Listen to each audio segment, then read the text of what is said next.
But the big break came for me was China O'Brien. And I was just sitting at home. I just got done from a workout and I still had my Kung Fu pants on.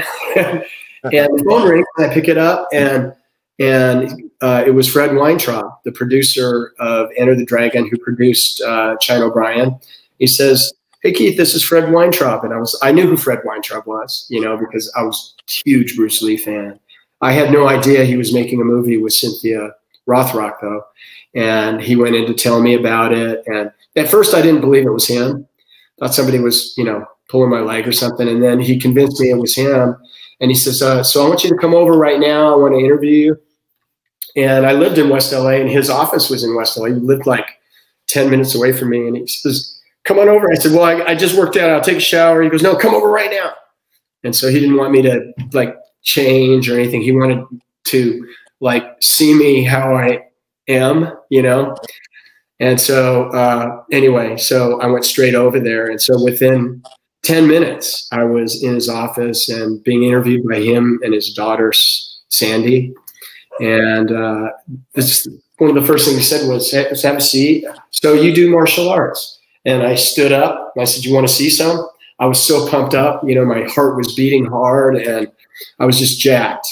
And the interview went very well. And that was how I got China O'Brien. And that was through Dave Cater at Inside Kung Fu magazine recommended me to Fred Weintraub. He had called him and said, "Do you know of anybody who I could interview for this role?" And it was that Dakota role in China O'Brien. Oh, wow. That's amazing. That must have been quite a shock getting a phone call directly from him. Oh my God. Yeah, I was on cloud nine. You know, I was just blown away.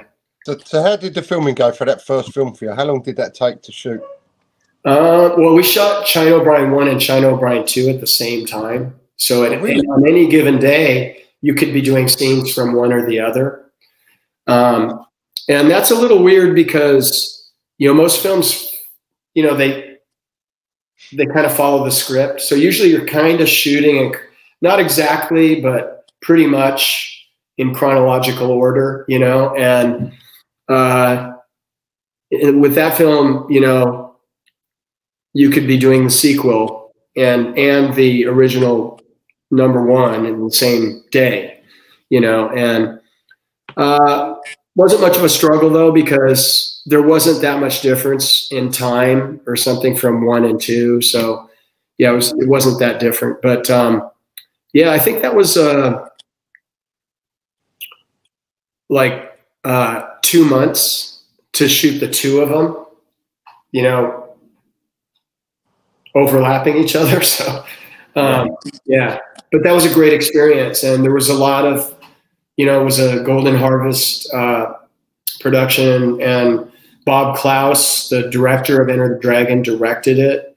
And so I was working with my heroes, you know, and so I just felt like this is unbelievable. You know, I felt so blessed, you know, lucky to be there, you know. And so I just tried my hardest, you know. And, you know, you get to work with those Hong Kong stuntmen that have worked with Jackie Chan and Bruce Lee. And so they're just, they're very savvy. You know, they have a lot of experience. And so I just had to try to learn and get enough of my own, you know, quote unquote style in there, you know. So most of those guys will work with you, you know, like they'll say like, I want you to do this. This is what this guy's going to come at you. What do you want to do? And they, you know, you show them something and they go, okay, yeah, that'll work, you know? So that's the way I found this to be.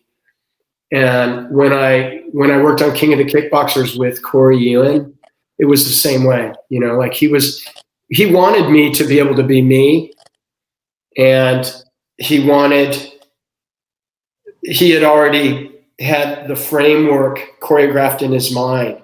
So these 3 guys are going to come at you here. What can you do?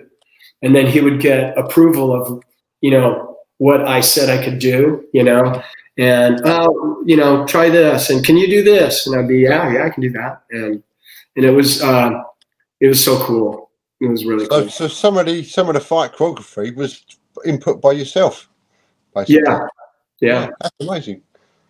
That was one of my best films, to be fair. I loved that film, King of the Kickboxers. I loved it too. And it's so nice being in Thailand. And, you know, unfortunately, my character wasn't supposed to die at the end, but I got another job, and my contract only went up to a certain day, and they wanted me to stay, and the other movie wanted me to come. And so they had to kill me off to get me out of there. And so that was unfortunate. Yeah. And I really enjoyed working on the film though, and being in Thailand. Yeah, that was a great scene when in that film, when you know, Lauren Avedon turned up and you was drunk, and then you switched and done that fight scene. That is absolutely awesome. I loved that as a kid. That video cassette I must have watched over and over and over. Yeah, and you know the and that's what's amazing too is when you have somebody like Corey Ewan shooting it and directing it, he gets the most out of the time that you have and the quality, because he knows the right angle to shoot something at and get the most out of it. So we were able to do that whole thing, like choreograph it, shoot it, you know, block everything out in about, I think it was like 6 hours or something like that. Or wow. Whereas the reptile fight in Mortal Kombat was 6 days or 7 days, you know? Yeah. So that just gives you an idea of, you know, what you're working with. I did that film Heat Seeker in the Philippines, and I had 14 fight scenes in the script, and it was a 10-day shoot. So that's very ambitious, and it's hard to do a good job, you know? Yeah. So Keith, can I just ask you, how did you find, so obviously doing your martial arts on a film set now is very different to sort of competition fighting, isn't it? When you're having to not actually hit them and also sort of selling the shot when you get hit. How did you find that, please, when you first started out? Well, you know, I've had some different experiences with that, because when you shoot you know, for me, one of the most important things is to know where the camera is when I'm doing a fight scene, so I can play to that, so that I don't miss. You know, like if I'm doing a hook kick or a round kick, that it goes like, you know, that it comes in and goes across the target, you know, from the camera's perspective. And so you have to do things that way, and that's very important. And if you're shooting a master, which is a wide shot of, like a lot of action all at once, whereas that's a lot harder to realize where the camera is because you're doing so many moves. And that's why I think the Hong Kong guys don't do a lot of masters. They break it up so that they can get the coverage that they need. And for example, in Heatseeker, which the director Albert Pion, who has passed away, rest in peace, Albert. But he would surround you with cameras and just do master after master, which is exhausting, and you never know where you're playing to the camera. And so it makes it really hard to kind of feature a move or make a move look powerful when you don't know where the camera is, And so he would hide cameras. If there was an audience, like at a tournament, he would hide cameras in the audience and you don't even know where they are.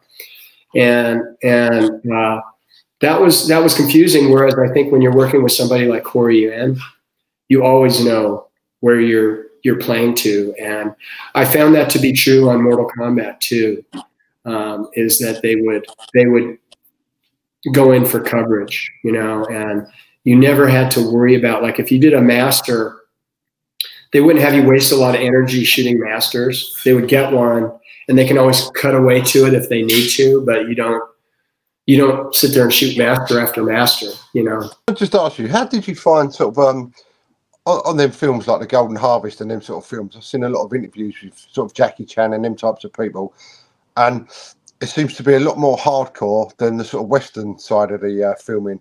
How did you find that, and was there any injuries involved and stuff like that? Well, I found it.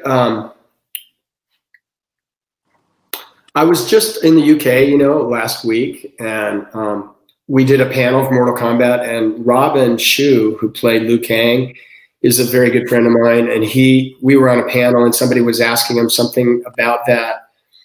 And I think he made a really good point, like if you're working on an American production and everything's union, the proper person has to move the camera and the proper person has to adjust the light. And some of that can take some time sometimes, like, oh, we need that light moved, and the other guy, and he's already moving another light over here, and you have to wait for him instead of somebody, just doing it right now, And I find that to be true when you work with those guys. It's a little more,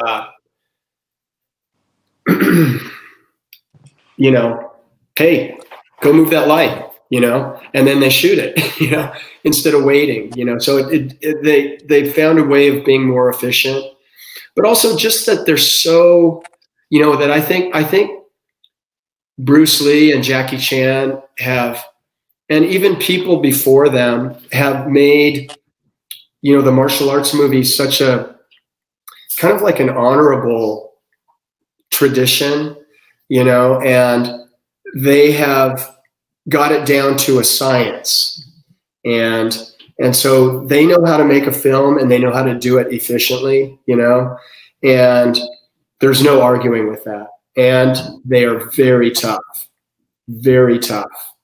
For example, in that scene on King of the Kickboxers, where I was up kind of on this balcony and I come running down the stairs and do a triple kick at the bottom, there's a guy who falls off that platform up there, which was about 10 feet high.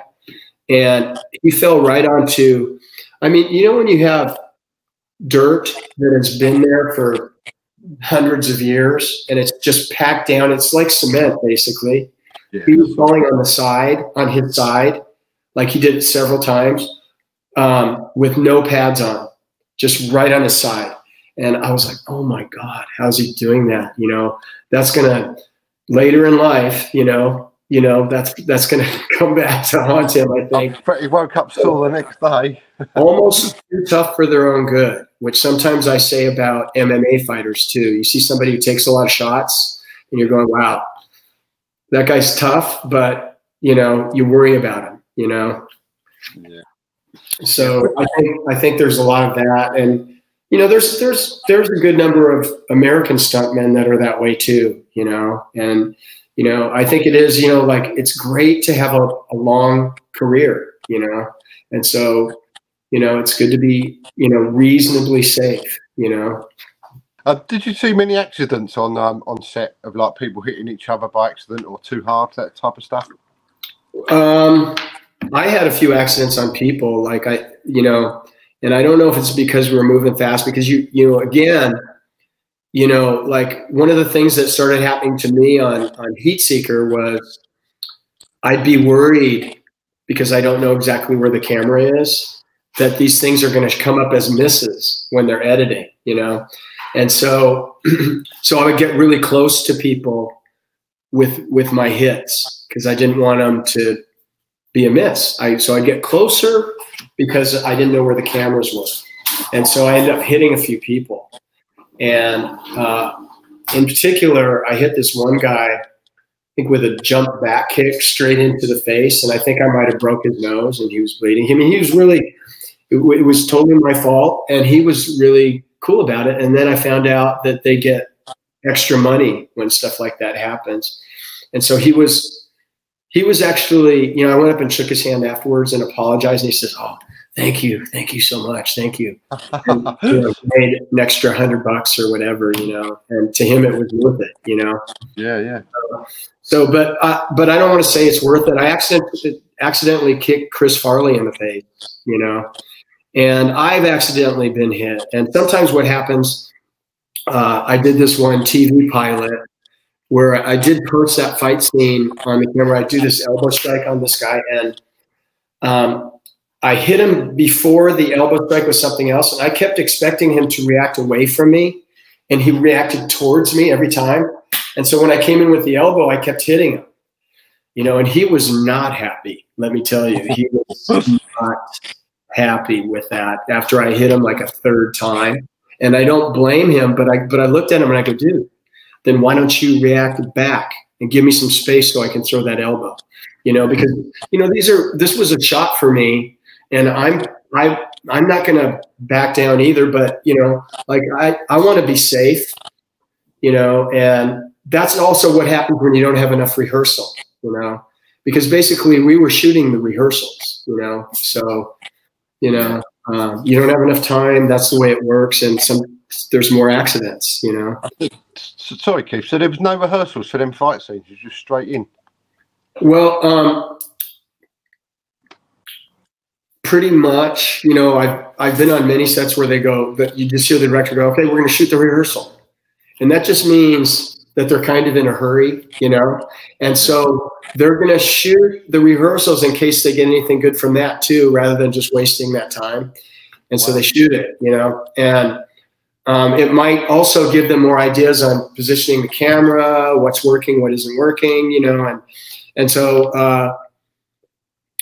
yeah, I've been on many things, even acting scenes where they say we're going to shoot the rehearsal, you know, because sometimes, you know, I'm sure directors go, "Oh, I wish I would have shot that rehearsal. That was awesome," you know, and, you know, that way they don't miss it or whatever. But I remember that being the case on that pilot, and also on other movies I've been on when you don't have much time, you know.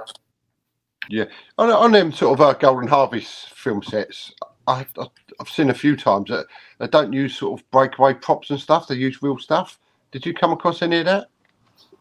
Well, you know, it's funny. I just witnessed that on Black Creek, the new movie, Cynthia Rothrock movie that I did. And Richard Norton had this sword, and there was this actress right here, and he has to swing the sword. And I was like, "Oh, that's really close." And it was a real sword because they didn't have a prop sword, you know. And so I was like, "Whoa, dude, be careful," you know. And but you don't usually see that. Yeah, even on the, you know, like working on like on Black Creek again, since it was Western and they were using a lot of revolvers, you have to be really safe because everybody heard about what happened on that Alec Baldwin Rust movie, and of course what happened on The Crow, and those were revolvers because a lot of times they're using real guns. And when you use a semi-automatic weapon, you know, they have a vent in the barrel to create back pressure so it will reload when you have blanks in it. And so nothing can really come out of the barrel, but on a revolver. Yeah. So you have to be really careful. And the armorer on Black Creek was so safe. I mean, yeah, you know, very safe. And I don't know why they didn't have a prop sword though. That, you know, because then you can go for it more, you know, because you're not worried about accidentally impaling someone or something, you know. So. Keith, I know you probably can't talk too much about it yet because it's not out Black Creek. Could you give us a little bit of information on what part you played and a little bit of info into that, or is it a bit too early for that yet? Well, I don't want to ruin it for anyone, but I got a really good part in it, and it was because Olivia Gruner was originally going to play that part, and then he couldn't do it because of a scheduling conflict. And so Cynthia had me lined up to do a smaller part. And she goes, "Oh, Keith, I need you to do this part." I was like, "Oh yeah, right. Okay." And let's just say I played her old boyfriend from before she left town. And it's a really good role. It's a really good role. And I had so much fun because, you know, I know it's not politically correct to say this, but you know, when you're a kid growing up in the United States, you play cowboys and Indians, you know, at least you did when I was a kid. And I don't know if they say cowboys and Native Americans now, but basically, you know, you play cowboys and Indians, and you're not dishonoring anyone, I don't think, you know, because I think it, you know, it's always sort of been a fantasy of mine to be in a Western, and I didn't think I would ever get the opportunity. So I was really thrilled to be there and be shooting in this old Western town that they've shot, like, I don't know if it was 77 or 177 Westerns, but everybody has shot there. They shot Wyatt Earp there. They, you know, John Wayne had shot there. Clint Eastwood had shot there. Kevin Costner has shot there. The Quick and the Dead was shot there with I'm filming that one. Remember Sharon Stone. Yeah, and you know, it was just amazing. You know, like you're in a building, and the guy goes, "This is Val Kilmer's room from Wyatt Earp," you know, or for Tombstone, you know, and it was just a lot of history there, and it was very beautiful because it was out in the desert in Arizona, and so, you know, any direction you looked, you see kind of mountains and desert, and there were these beautiful sunrises and sunsets in the town, and it felt like you were back in the Wild West. You know, it was amazing. You know, so. Okay, can I just ask you? Obviously, obviously the older films, the martial arts in there, I absolutely love much more than today's versions because they're more realistic to me. I actually, when I watch them, it makes it believable that it's actually a fight. Where nowadays, I find the martial arts is more like gymnastics, where they're doing a somersault kick, and to me, it doesn't. In real life, that wouldn't work. So it doesn't. Well, you know what I believe is that it goes through evolutions, you know, in film, and you know, there's something that's popular for a while, and then that's going to fall off, and I think it's always going to come back to tradition and good technique. And that's why I feel like even at my age, I can still compete in martial arts film, because when you see me do it, it's going to be, you know, it's going to have a lot of martial arts principles in it. And I'm not so concerned about, you know, jumping up in the air and doing triple kicks and stuff like that. Although there might be a place where you can choreograph it in where people don't go, "Oh, you'd never do that," you know, or something like, "Why would you do that when you could just kick them?" You know, or something like that, you know, or you could have just punched him or something like that. And I think with Steven Seagal and Above the Law, like I love the fight scene in the bar where he hit those guys with those elbow strikes, threw them over the bar. And, you know, it just, to me, looked very real. And then you had sort of that Bourne Identity phase, you know, where people's expectations of what you're going to see in a fight sort of changes and evolves. And then you have somebody like Scott Adkins who can sell almost anything, you know, like he'll sell you on, you know, a triple spinning tornado kick to the head was the right thing to do because he does it so well, you know? And so I think sometimes somebody looks like they're trying to demonstrate a technique or something like that, where I think that takes you out of it. And, you know, I was even watching one of my fights with Scott Adkins when he was interviewing me, and he, you know, where I do a spin hook kick and kick 3 guys, and he kind of, you know, rolling his eyes, you know, and I see what he means, you know. So I definitely hear what you're saying, and I loved some of the fights, like I told you, I loved that fight in that Steven Seagal movie, and I loved I love fights to be a little edgy. And I do think Cynthia Rothrock has some really good fights coming up in this movie. There's a gentleman named Mike Moeller from Germany who was the fight coordinator and the fight director. And I think he's a very talented guy. And so I'm excited to see it. I haven't seen it yet. And I've only seen parts, little bits and stuff like that. I'm really looking forward to seeing it. And I know that it has a really good look. We shot almost entirely at night, which was awesome. Yeah, so it has a really kind of gritty look, and it looks very high quality for, you know, for what I know was the budget and stuff. So I'm really, I think that's really exciting when you can pull that off. But back to that subject is, I like grittiness in a fight and reality, kind of like what you're saying. And so I don't want to ever do anything in a fight to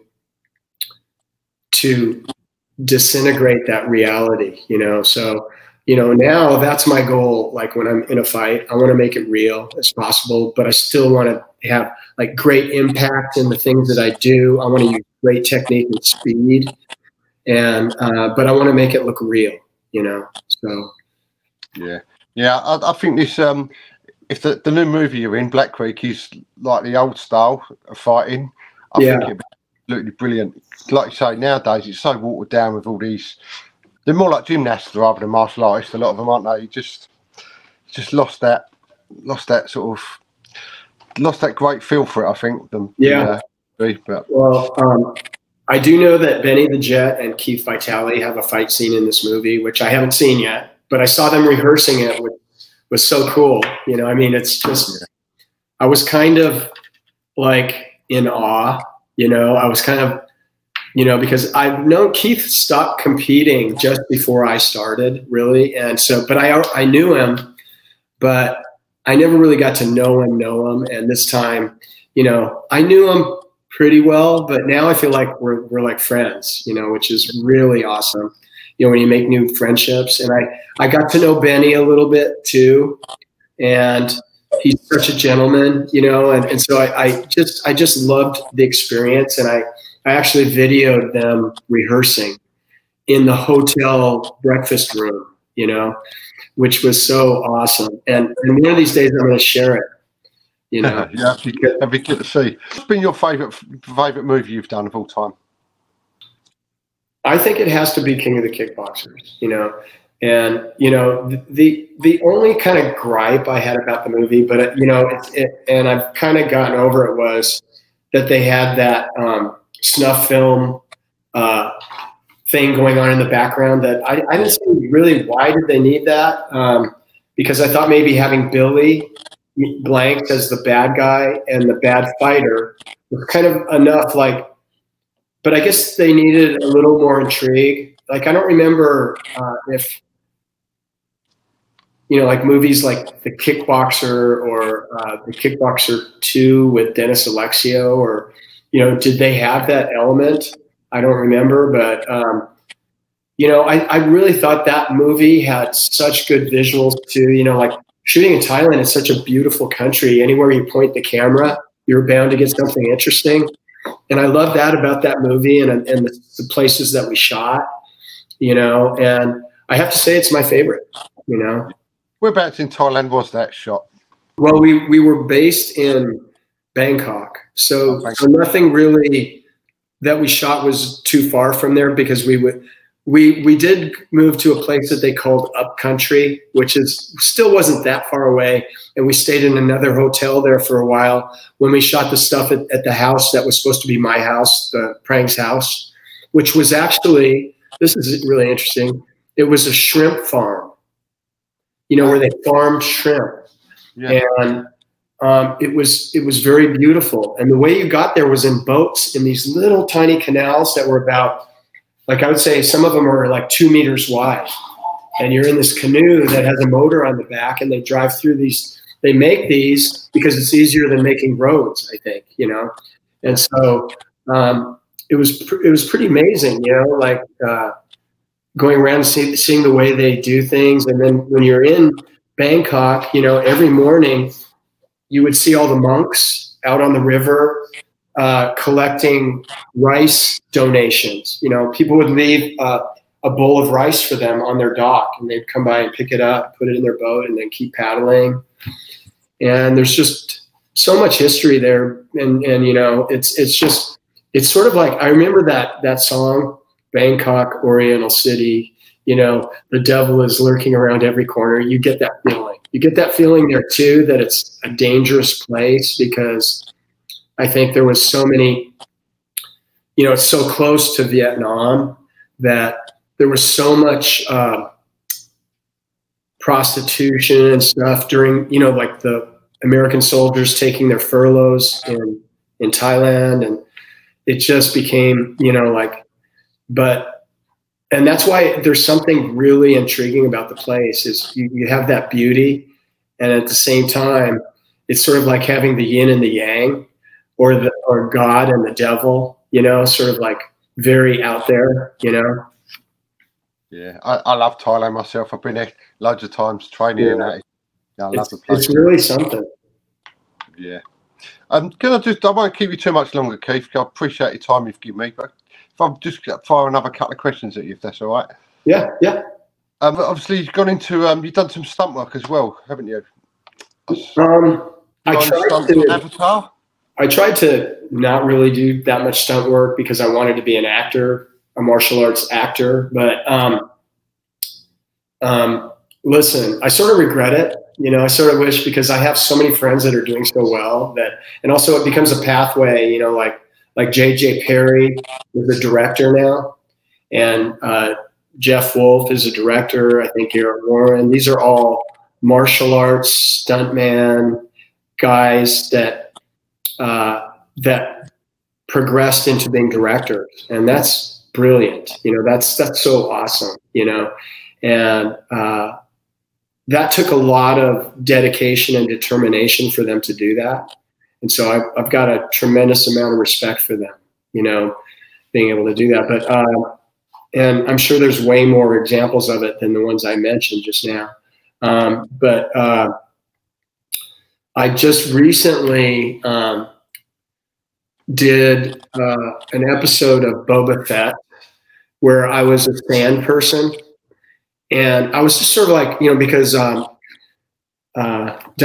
Inosantos, Danny Inosantos' daughter, called me and said, you know, there's this thing going on. Do you want to do one of these parts, you know?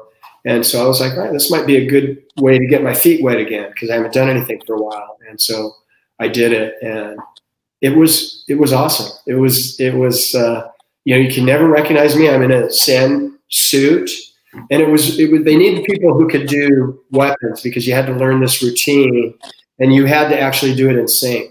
And it was really hard to breathe because you're breathing through this little straw. And I had one of the parts, you know, they kept shooting masters over and over again, you know, so and it was very hot that day. And so I was just happy because people were dropping. People were having heat stroke, and I've had that happen a few times. I was in a Wu-Tang Clan video at the Van Nuys Airport, and I was a stunt person on that one. And we were going all day, right out on the tarmac under the sun. And it was like, you know, it was between 95 and 100 degrees, but it felt hotter because we were out on that tarmac. That's so much heat is coming off of it. I can't remember how many times an ambulance had to come to take one of the people from heat exhaustion, you know. And I was in really good shape. So that was the other time. And then, you know, Reptile, the fight scene in Mortal Kombat, that was a stunt role, you know, and that was one of the greatest experiences I've had, you know, working on, you know, having 7 days to shoot a fight scene, and, you know, having a really beautiful set that they built especially for that. Yeah. That was at the Van Nuys Airport again. Yeah. Okay, just a couple of quick random questions for you, please. Have you ever had to use your martial arts in a real life situation? No. I've come close a couple times, like, and you know, I told this story recently on another podcast, but I don't think that was a police podcast. My son got into baseball and he loved baseball, and he actually ended up becoming a professional baseball player.